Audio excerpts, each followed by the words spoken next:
Coming up. Lawyers file for Barack Obama's arrest. World's top war crimes attorney says he will get George W. Bush. And huge secret wars you're paying for that you don't even know about.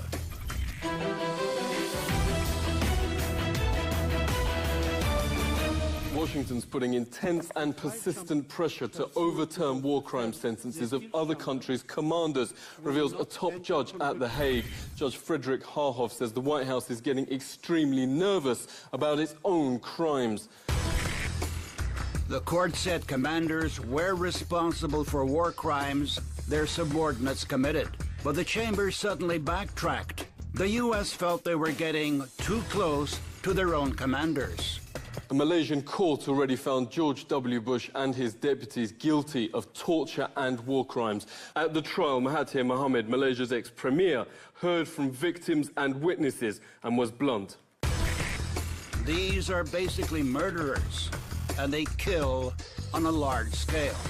The 8 convicted were John Yoo. Newsweek reports he advised Bush that whole villages can be legally, quote, massacred. The dean of Yale Law School called Jay Bybee's infamous torture memo the most erroneous legal opinion he has ever read. The National Lawyers Guild filed a complaint over William Haynes's recommendations for so-called stress positions and use of dogs against prisoners. Newsweek notes Richard Cheney's lawyer David Addington penned the key memorandum that the Geneva Convention doesn't apply to them. Alberto Gonzalez wrote that the laws against torture are, quote, obsolete and quaint.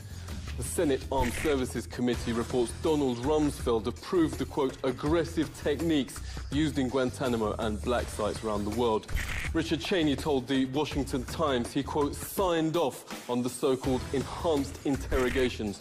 I don't care what the international lawyers say, we're going to kick some said Bush, notes counter-terrorism head Richard Clark. The world's leading war crimes lawyer was on that prosecution team. Francis Boyle sent President Milosevic to The Hague in 2001. He was the first to bring an Israeli general to court for atrocities against Palestinians. Now, his lawsuits around the world against Bush are cornering him, stopping him from travel. Professor Boyle, thanks a lot for joining us. Will you get Bush and co, even if they stay at home? Bush and the rest of them have been advised by their attorneys not to be traveling around the world. We're going to get them here, too. They killed about 1.5 million Iraqis. As for U.S. service personnel, Bush and the rest of them murdered about 5,000. That's why I think it's going to take longer, because the offenses were so grave and so extreme compared to Milosevic. What's people's reaction to you closing in on him? I think they'll be rejoicing in the streets when they're brought to justice here in America, and perhaps in other places in the world as well. Certainly Iraq, for what they did in Iraq. There's no question about that. I'm sure there'll be parades over there in Iraq when Bush and Cheney are brought to justice. George W. Bush had to cancel his first trip following the admission in autobiography Decision Points that he ordered waterboarding. He shied away from Switzerland after Swiss MPs worked on a warrant for his arrest with New York's Center for Constitutional Rights. CCR senior attorney Catherine Gallagher joins us. Thanks a lot for coming on. Now, the common response is, oh, Bush has contacts, no one can touch him. But you work with lawmakers around the globe. Why is he now cautious of traveling anywhere? The globe is this Convention Against Torture. So most of the globe is obligation to investigate and punish George Bush. Actually, the Obama team reached out to Switzerland and sought assurances that George Bush wouldn't be prosecuted, and that the Swiss response was, we have an independent prosecutor and an independent judiciary. We can't make that promise to you. Cowboy Republic, the 6 ways the Bush gang has defied the law, lists 200 pages of White House crimes. The author of that book is former head of the National Lawyers Guild, Marjorie Cohen. Thanks very much for joining us. What are the 6 ways the Bush gang defied the law? Okay, Daniel, and I just want to say, first of all, that there are many more than 6 ways, but I had to limit it. So that's why I only chose 6, or the book would be as long as an encyclopedia. The first, and I think in some ways the most serious, is the illegal wars in Iraq and Afghanistan. This is a crime of aggression. Crime of aggression at Nuremberg was to be the supreme international crime. So then the second violation of the law is the torture regime that was set up by Bush officials and their legal mercenaries, John Yoo, Jay Bybee, and other lawyers. Third violation is war crimes, and torture is considered a war crime as well. But the killing of civilians, the targeting of civilians, two of the most notorious instances of war crimes, the Haditha massacre, where U.S. Marines basically executed about 24 men, women, and children in cold blood. It was just horrific at Haditha. And then the Fallujah massacre, which was done in retaliation for the killing of 4 Blackwater mercenaries, civilians were targeted. U.S. soldiers went house to house and took them out and shot them. They shot families crossing the river. Helicopters and snipers shot people. There were unknown numbers, hundreds of people that were killed in Fallujah. God bless America! Yeah! Then the fourth violation of the law is the prison camp that the United States maintains at Guantanamo. Then the fifth example of law breaking by the Bush administration was the illegal spying program, surveillance program, spying on Americans' conversations, and then a data mining program, very much like we've heard about lately from Edward Snowden. And then finally, the refusal to fulfill the law. When Congress would pass a law, frequently George W. Bush would sign the law and then attach what we call a signing statement saying, yes, I'm signing this law, but I am only going to follow the parts of it that I agree with. And the president cannot make the law under the U.S. Constitution. That's up to Congress. Tomorrow, when Obama lands in South Africa, lawyers have filed for his arrest for genocide. The country that went through apartheid, attack on ethnic groups classed as inferior, charges the Obama administration is now doing the exact same thing. Indiscriminate confinement of Muslims without charge and targeted drone attacks on Muslim civilian populations around the globe.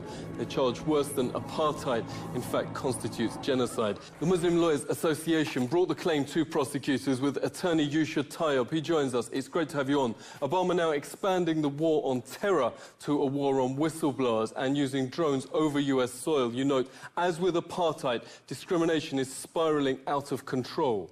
It's a history that our people know, and so it's something we can identify with, and that is particularly pertinent to the South African community because, as you know, pre-94 we had extensive detention without trial in this country, and the comparative to the South African public is you didn't condone it then, why must you allow it to happen on an international basis now? And so this is a genocide, a torture, a perpetuated campaign against people of the Muslim faith. One of the judges in a Pakistani High Court judgment that we've attached to our complaint has declared the drone attacks to be illegal and has asked the UN to investigate it. He seems to want to joke about the drone attacks. He's recorded as having said at one of his balls held in the US that if any person's had designs on his daughters, he's got predator drones.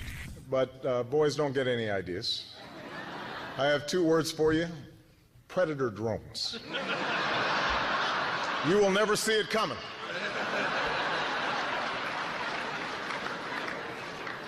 You think I'm joking? At last week's G8 in Ireland, MP Claire Daly says corporate media should stop pretending Obama's anything but a war criminal. By any serious examination, this man is a war criminal. He has just announced his decision to supply arms to the Syrian opposition, including the jihadists, fueling the destabilisation of that region and continuing to undermine secularism and knock back conditions for women. And to hell with the thousands more who lose their lives, or the tens of thousands more who will be displaced as this war goes on. This is the man who has facilitated a 200% increase in the use of drones, which have killed thousands of people, including hundreds of children. Transparency and the rule of law will be the touchstones of this presidency. His administration, the Washington Post says, has in fact been the most secretive since Nixon, classifying 92 million documents a year. That's even more than Bush. Former intelligence officer Scott Rickard is investigating secret, disastrous wars American people are waging in their name and funding and don't even know about. Thanks a lot for joining us. Tell us about those wars and why have they been a disaster? What people don't realize is that there's been a war for 4 years. They fought a war down through Sudan and Ethiopia and into Somalia. And then they tell us in the news that there's been a terrible drought and 250,000 people have died. When in fact, what had happened is that all the food supply and all the water supply was basically wiped out. And so they're left to die in the desert because now they're going and developing the oil fields in this new country created South Sudan. And then when it comes to war crimes using weapons of mass destruction. I mean, the depleted uranium-lined Hellfire missiles, and this is a fact, they're fired from Predator and Reaper drones. They deliver at least 10 kilograms of depleted uranium, which permanently contaminates the target areas. So when you go back in there, you're guaranteed, if you spend too much time, to get some form of horrific cancer that will kill you between 10 and 15 years. That's how poisonous this stuff is. And we've got a lot of our soldiers around this stuff that are dying, but they don't talk a lot about it. It's like our generation's Agent Orange. I call him Obama the Odious. Then you've also got these secret kill lists by Obama. You've got the legal wars in Libya and elsewhere. You've got he started the covert war in Yemen and basically deposed another leader in that country. You've got enormous mercenary presence in Iraq. Sitting presidents are harder to stop. Lawyers say they may have to wait till Obama steps down. Bush and his officials are effectively prisoners in their own country, fearful of arrest if they travel abroad. For the victims of their crimes, that's not punishment enough. This is The Truth Seeker.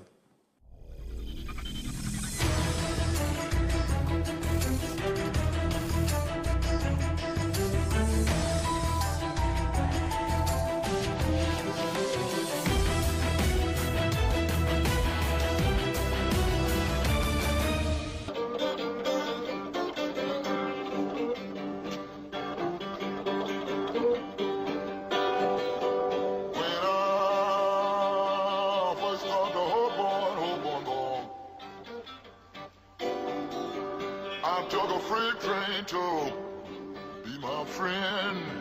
Hold on. We are 5 days away from fundamentally transforming the United States of America.